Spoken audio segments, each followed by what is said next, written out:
a nice break. Right. Our next speaker is Dr. Nadine Dijkstra, which I tried so hard to pronounce during the break, but I did it. It's really good. Who is a senior research fellow at the Wellcome Center for Human Neuroimaging at University College London. She has a PhD in artificial intelligence from the Dunder's Institute. Nadine uses a combination of neuroimaging, psychophysics, machine learning, and computational modeling, and to try to answer questions like how our mental images are generated by the brain, or to what extent is this similar to perceiving the external world, or how do we keep apart imagination and reality, and more. Today, she's gonna talk to us about fundamental constraints on distinguishing imagination from reality. Nadine, the floor is yours. Thank you, Hadi. I'm so impressed you pronounced my name. That never happened. It took a lot of time. Yeah, so thanks. Welcome for everybody for being here. So yeah, I'm going to talk about what machines can teach us about the fundamental constraints on distinguishing imagination from reality in the mind, which I'm hopefully going to unpack in the next 20 minutes.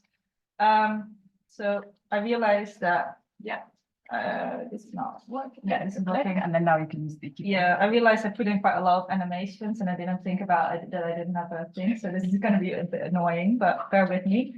I'll start by explaining what I mean about imagination when I talk about imagination. And then I'll explain some things about how perception might work in minds and machines, how in that context we can also think about imagination, and then finally, how we can keep apart imagination and perception. Is there a reason the door is open? It doesn't make noise. Is that okay? Oh, yeah, that's fine. That people are coming in. All right, sure. No worries. Just checking.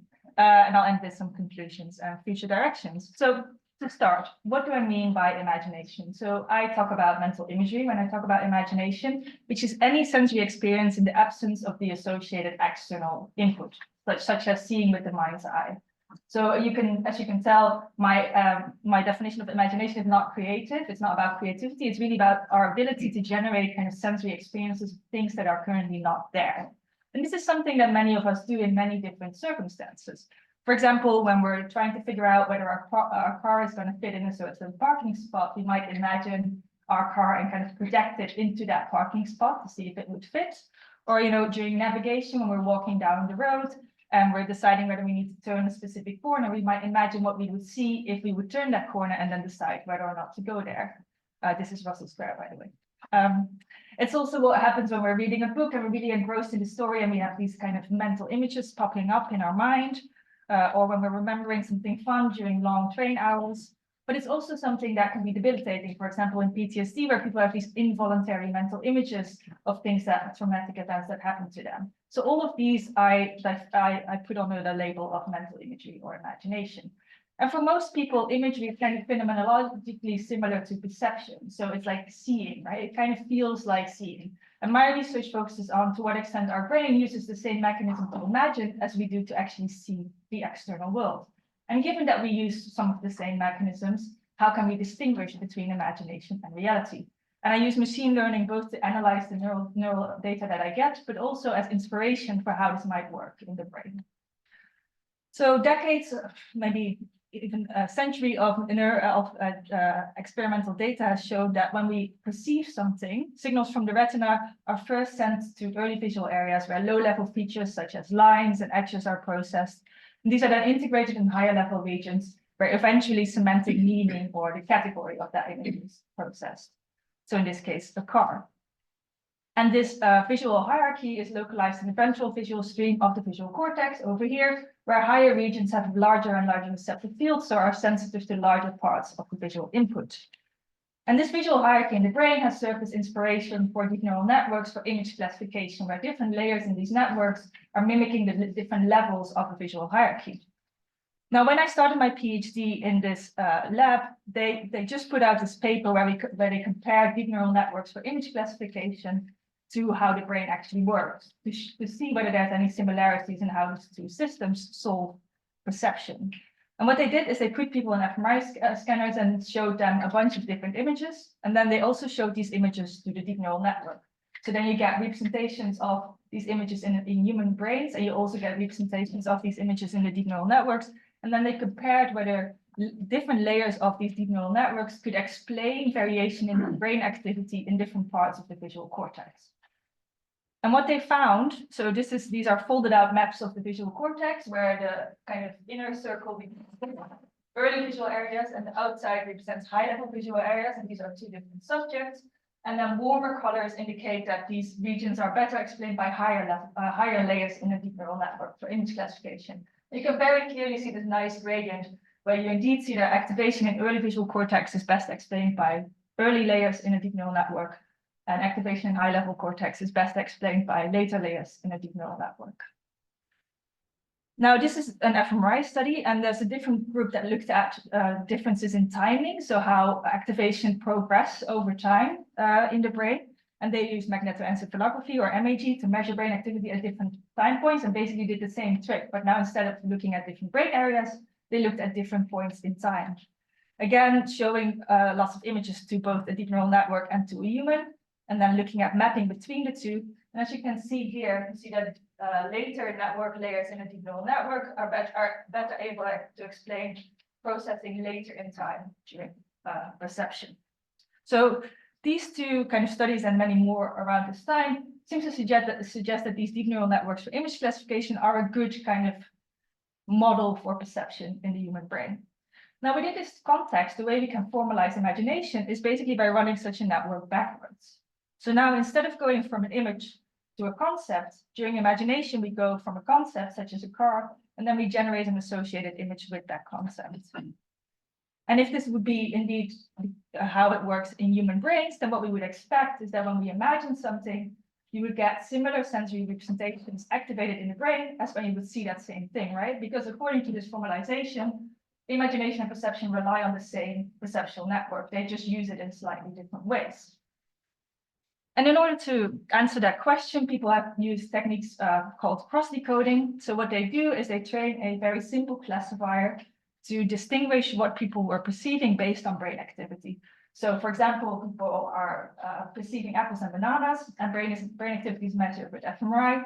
And then we look at variation in brain activity when people are perceiving an apple and when they're perceiving a banana. And the classifier is trained to kind of distinguish between the two. So after training, this is a model of how that specific brain region represents perceived apples and bananas.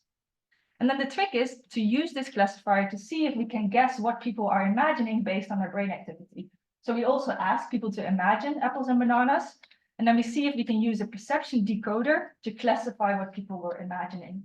And then if you can do that significantly above chance, then that means that the underlying neural representation of these imagined stimuli is similar to the underlying neural representation of the perceived stimuli. Does that make sense? Yeah.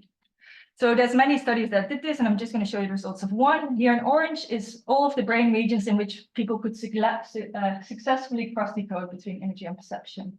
So you basically see the entire visual cortex light up, right? So that suggests that within most parts of the visual cortex, imagined and perceived stimuli are represented in similar neural codes, which is in line with this idea that imagery utilizes the same perceptual system. But as I said, fMRI has very low temporal resolution so to say something about whether there's indeed this reversal of information flow during imagery, we need to use a technique with a higher temporal resolution. So we did this using MAG. And what we did is now, instead of training classifiers at different brain regions, we trained classifiers at different time points as a representation of different levels or steps in the visual processing hierarchy. So the idea is that during perception, early time points represent low-level processing, and later time points represent high-level processing.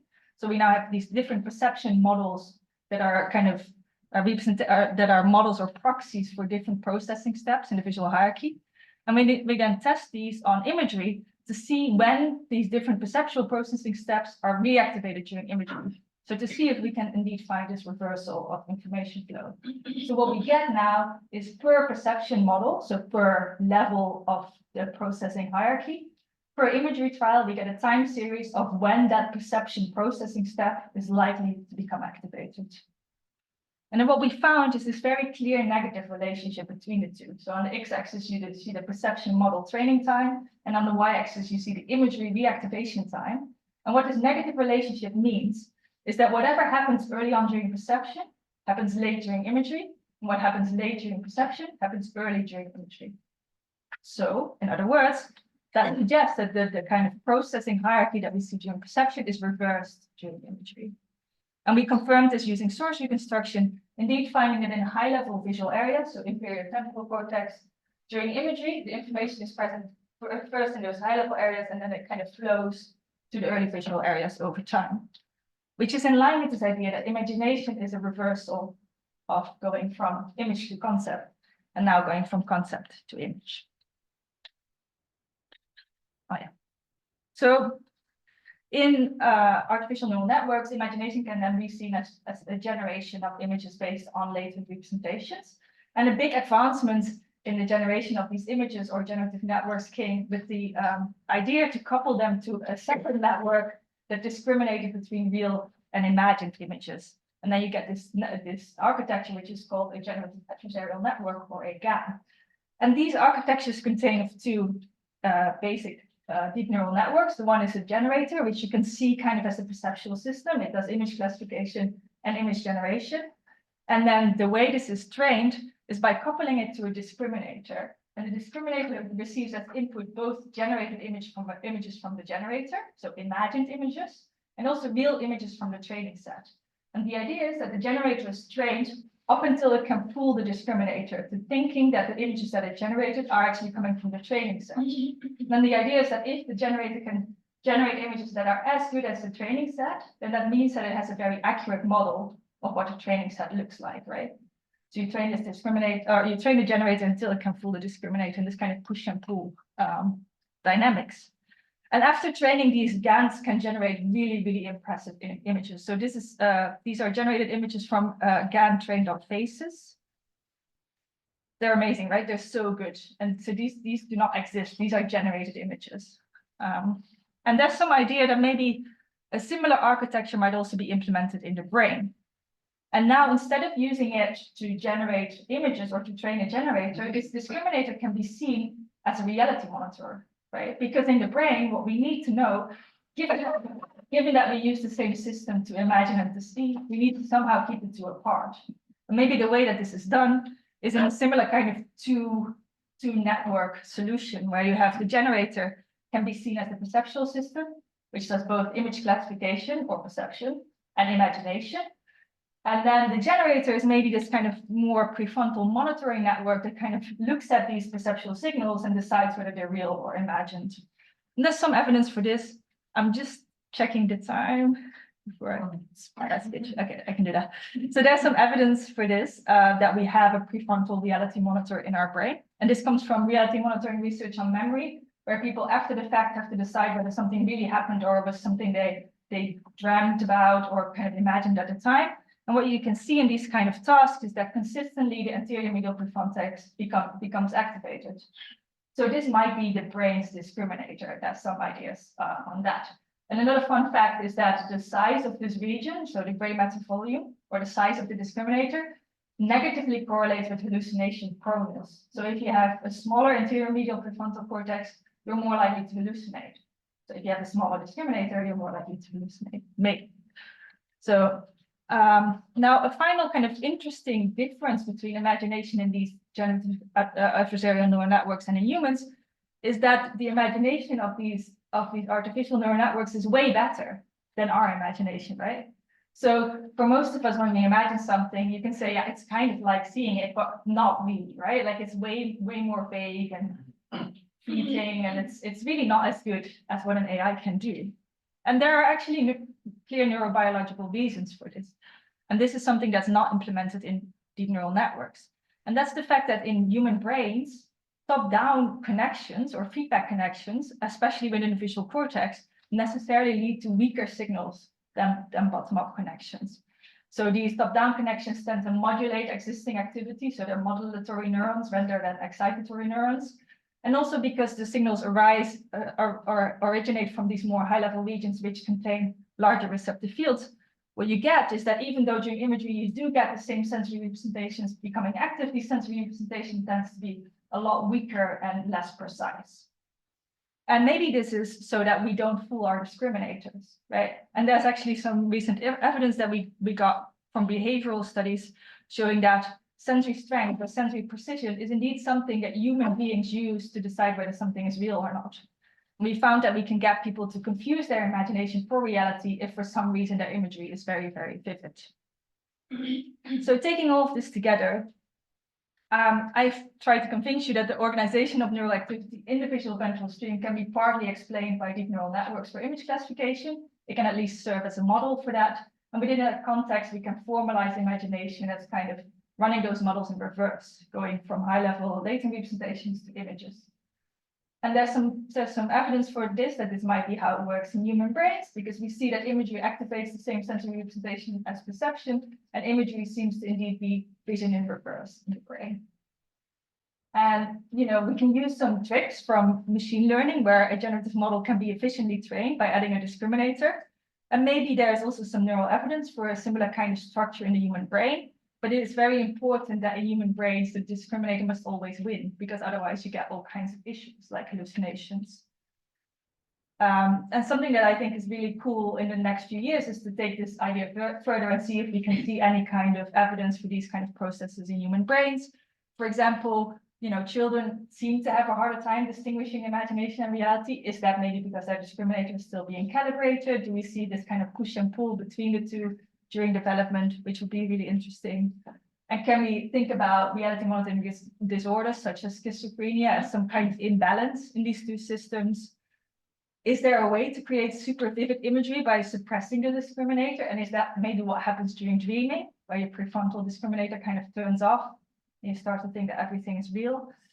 And then finally, we see that in human brains, there's this clear weakening of internally generated sensory representations, which is necessary for reality monitoring. But might there also be any kind of additional computational advantages of having this system implement imagination in that way?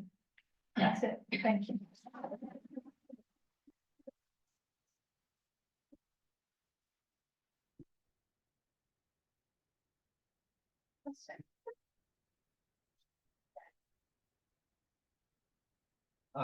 Thanks, Nadine.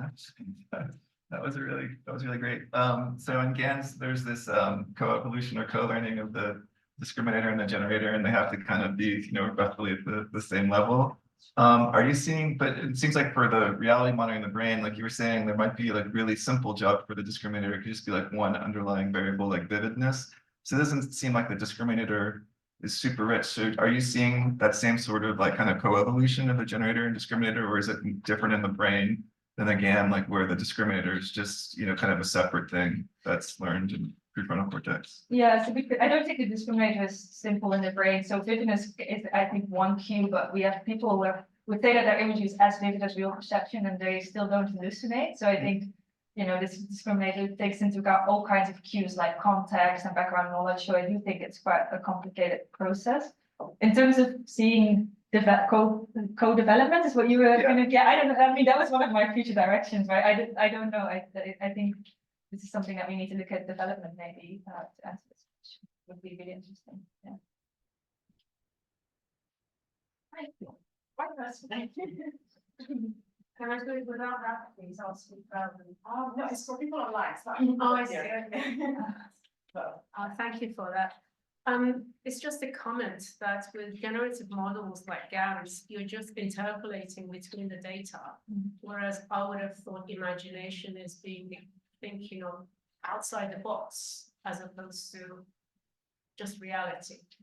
So just a comment. Well, so I think the same as in GANs, our imagination is based on a generative model of the world. Like we can't, for example, we can't imagine colors that we've never seen before. We can create new combination of things that but that's the same in GANs, right? They create new faces.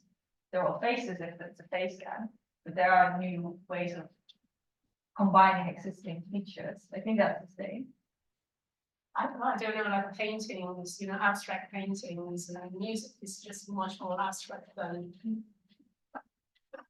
just my opinion. Yeah. Thank you. Right. Yeah. Just a quick one. I'm going to. So have you thought about using different modalities, because my understanding imagery